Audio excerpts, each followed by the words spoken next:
The cost of living trap that keeps you poor. You're making more money than your parents did at your age. Adjusted for inflation, you're earning about 15% more. And somehow, you're broker than they ever were. That's not a feeling, that's math. In 1985, the median American household spent about 30% of their income on housing, food, and transportation combined. Today, that same basket costs 50%. In some cities, it's closer to 70%. Which means if you wondering why you can't save money despite doing everything right, you not crazy. The floor moved. And here's the part nobody talks about. The system didn't break, it was redesigned. Not by conspiracy, but by 1,000 small decisions that all pointed in the same direction. Toward extraction, toward making sure that every time your income goes up, your expenses rise faster.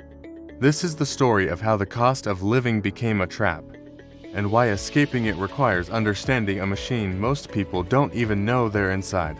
Let's start with rent. In 1960, the average American spent about 22% of their income on housing. Today, it's 37%. In cities like New York, San Francisco, or even Austin, it's not uncommon to see people spending 50% or more. The rule used to be that you shouldn't spend more than 30% on rent. That rule is now a punchline. But here's what's strange, we're not living in bigger homes. The average apartment size has actually shrunk by about 5% since 2007. So, you're repaying more for less space. And the explanation everyone gives: supply and demand. Not enough housing. That's only half the story. The other half is financialization. In the last 15 years, private equity firms and institutional investors bought up millions of single-family homes and apartment buildings, not to live in, to rent out. By 2023, corporate landlords own roughly 7% of all single-family rentals in the U.S. In some markets, like Phoenix or Atlanta, it's closer to 20%. These aren't mom-and-pop landlords.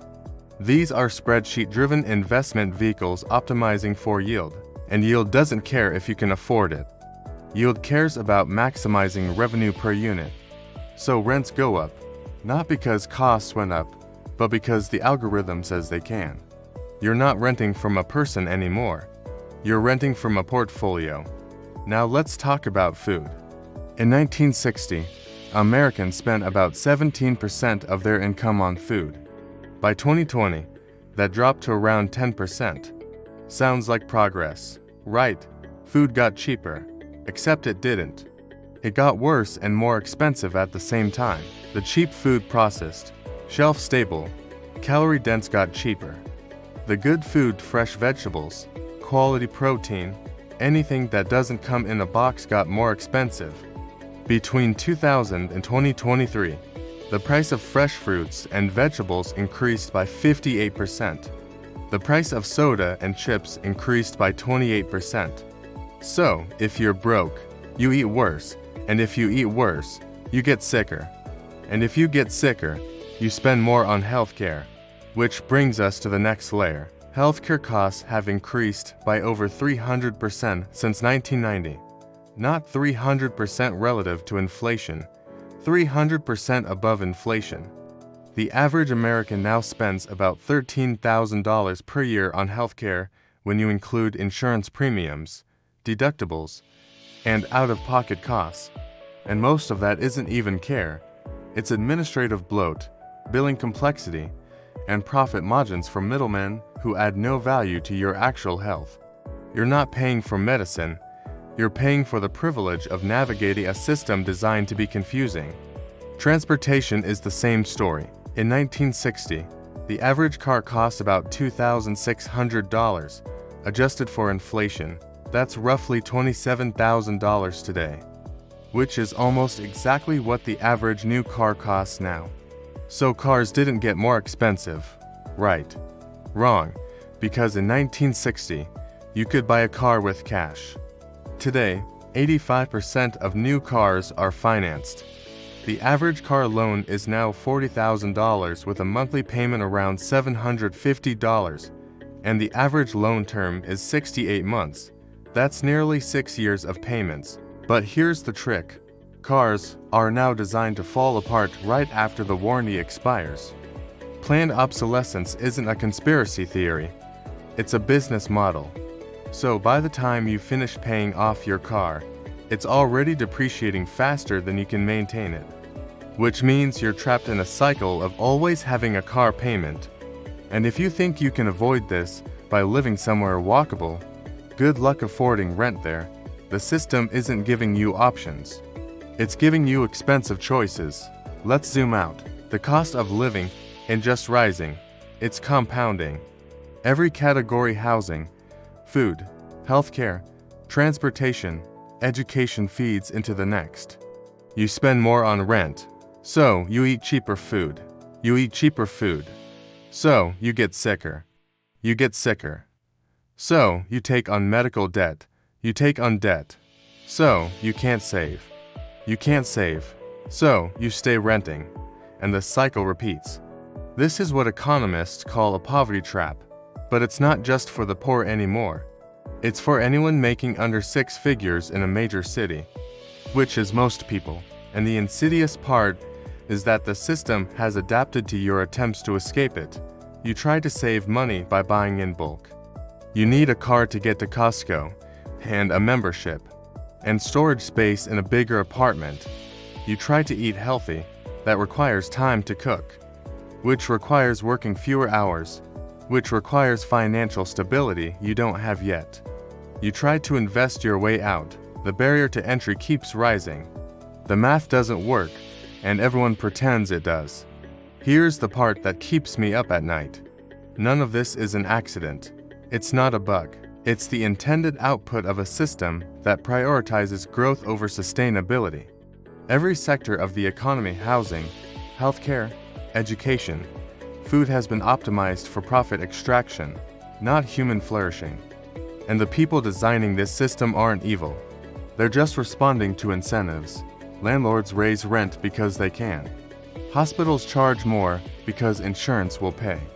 Car companies push loans because financing is more profitable than sales. Food companies make processed garbage because it has better margins than fresh produce. No one is sitting in a dark room plotting your financial ruin. But the cumulative effect is the same. You work harder than your parents.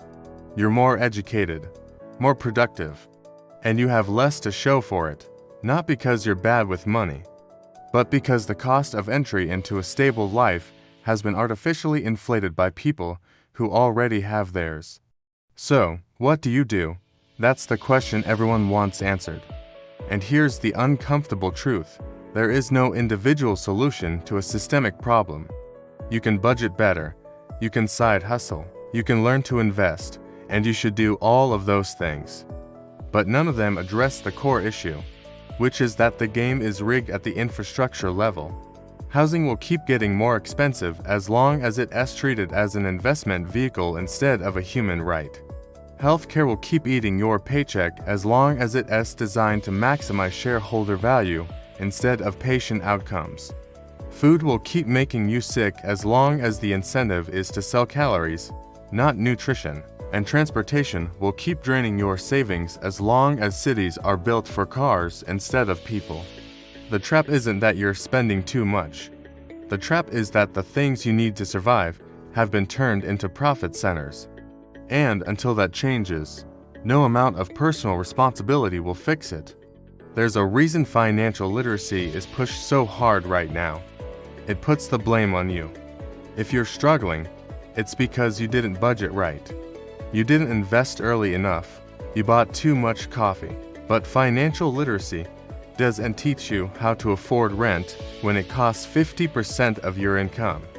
It doesn't teach you how to stay healthy when the only food you can afford is poison. It doesn't teach you how to build wealth when the entry price to the market keeps rising faster than your savings.